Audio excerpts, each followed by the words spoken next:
Oi, tudo bem com você que está nos ouvindo? Está começando mais um Sons da Terra. É nesse momento que a gente toca o som da natureza no seu rádio. Aumente o volume. Eu sou o Paulo Augusto, repórter do Terra da Gente, e hoje participando comigo desse bate-papo, o biólogo do Terra da Gente, Luciano Lima. Oi, Paulo, e um abraço especial para todo mundo que está nos ouvindo aqui em mais um Sons da Terra.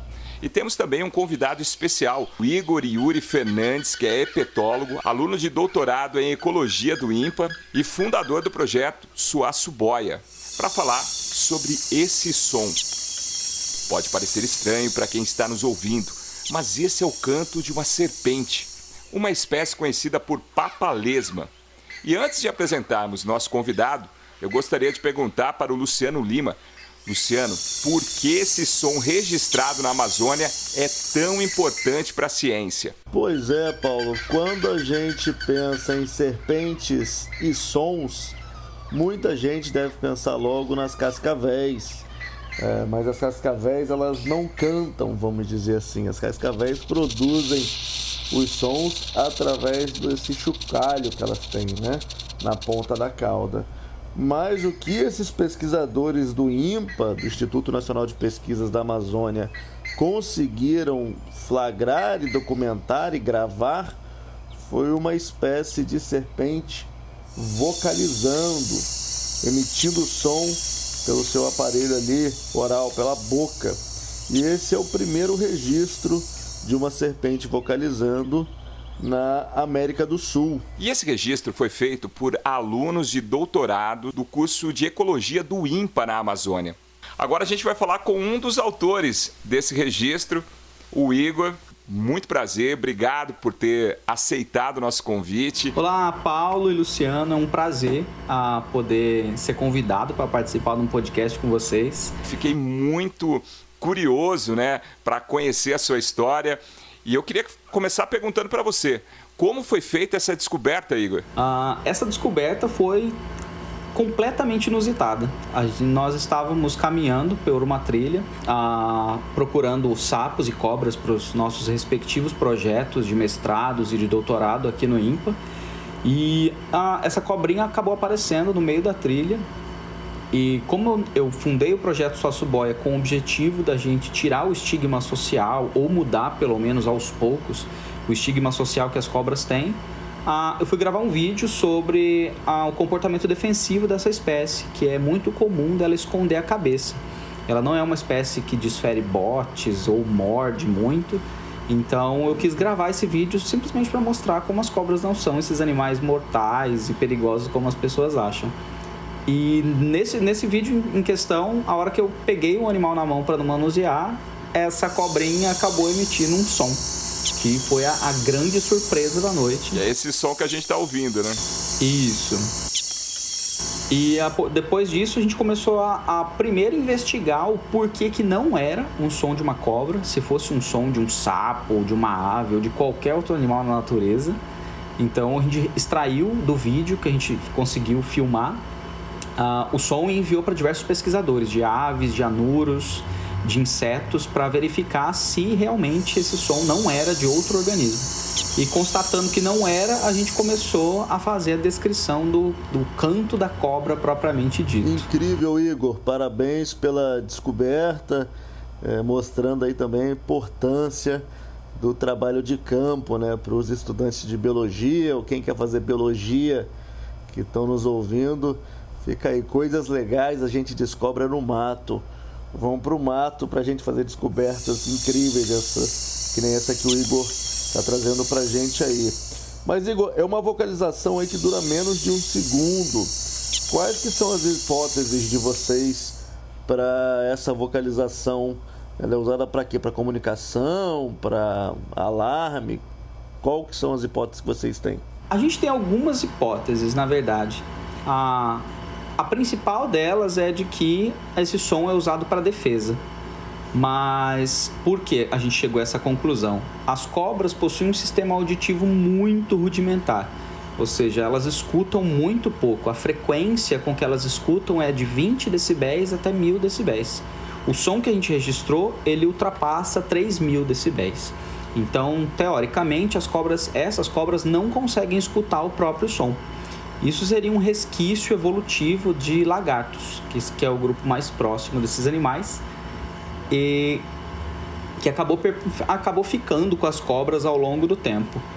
Lagartos têm um repertório vocal muito amplo, então tem lagartos que têm vocalizações de defesa, de território, agressivas, defensivas. E a partir desse ponto, por ser um grupo estritamente próximo às cobras, a gente acabou elaborando essa hipótese principal.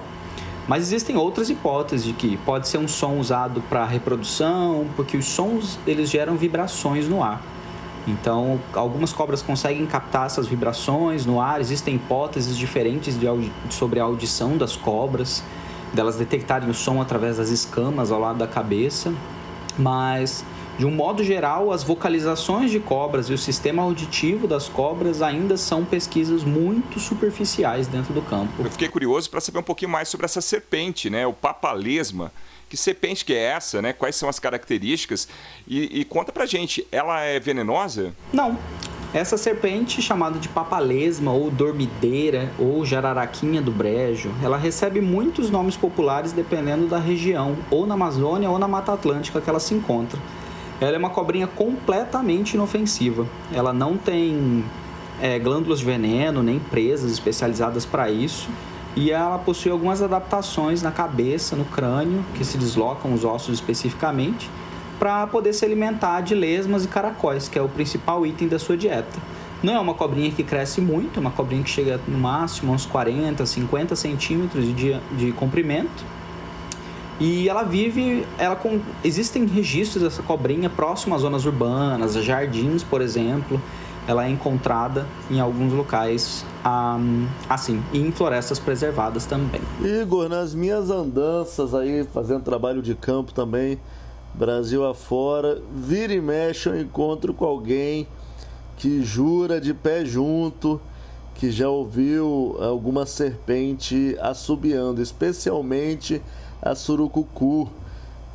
Já escutei várias vezes, não sei se é uma lenda, se é um causo, mas eu queria aproveitar que você está aqui e perguntar para um especialista no assunto. Você acha que tem algum fundo biológico, algum fundo de verdade nesse papo da surucucu assobiar? Tem muita lenda sobre isso. Tem muita crendice, não só no Brasil. Existem outras lendas na América do Sul toda. Depois da publicação desse registro, de a gente mandar para os jornais e essa coisa se espalhar pelo país e pela América do Sul, diversos entusiastas em história natural, pesquisadores, vieram conversar com a gente falando que já escutaram cobras vocalizando. E muitas pessoas também já relataram que no seu cotidiano já escutaram as cobras assoviando ou as cobras imitando pássaros para poder caçar. O que pode acontecer é que, às vezes, as cobras emitem uma coisa chamada silvo. O silvo nada mais é do que ela expelir o ar de uma forma mais compressa na região da laringe, do pescoço, e ele faz um som característico que a gente escuta em jiboias, em algumas outras cobras. Ele não é uma vocalização propriamente dita, porque nós não temos a estrutura de notas vocais, de harmônicos bem estabelecidos. Ela fica meio que uma nuvem quando a gente vai analisar essas coisas. Mas eu sempre converso com meus amigos pesquisadores aqui. Se essas histórias existem, muito provavelmente existe um fundo de verdade. A surucucu, pico de jaca, que é a Lachesis muta, como é conhecida, é uma cobra que não é tão comumente vista na natureza.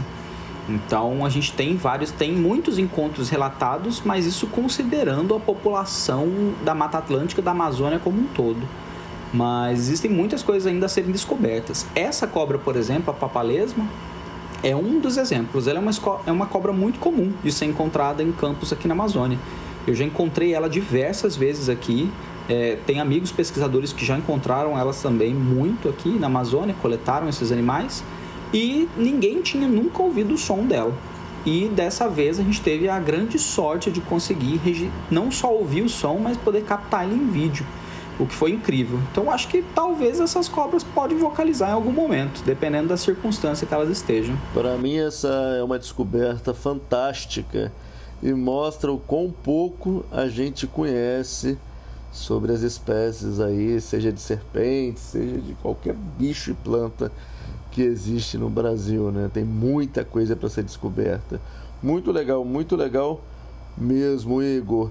E queria que você finalizasse aí reforçando para a gente um pouquinho mais sobre a importância desse achado. Essa descoberta, ela vira o campo do estudo de répteis e anfíbios de cabeça para baixo na América do Sul.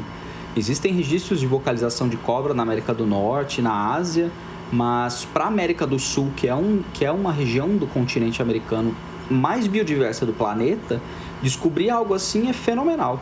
E abre campos para outras pessoas estudarem esses animais, abre campo para outros tipos de vocalização aparecerem e para pesquisadores e entusiastas que caminham por aí também começarem a prestar um pouco mais de atenção na história natural desses animais.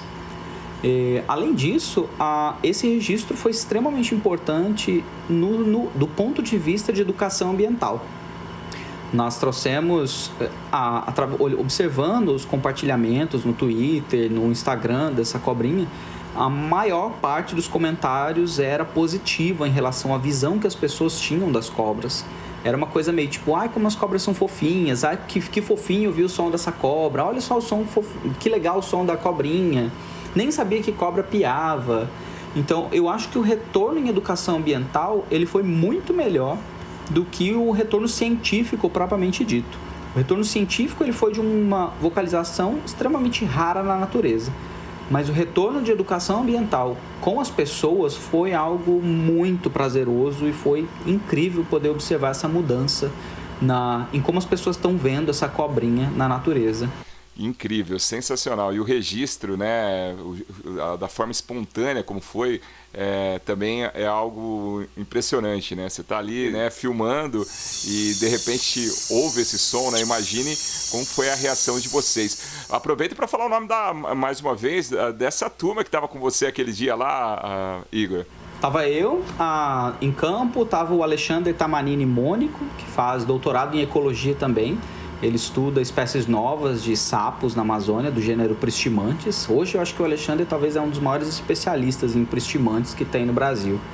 E junto com a gente estava o Esteban Diego Có, que estuda a citogenética de anfíbios. Então ele estuda a parte cromossômica dos sapos.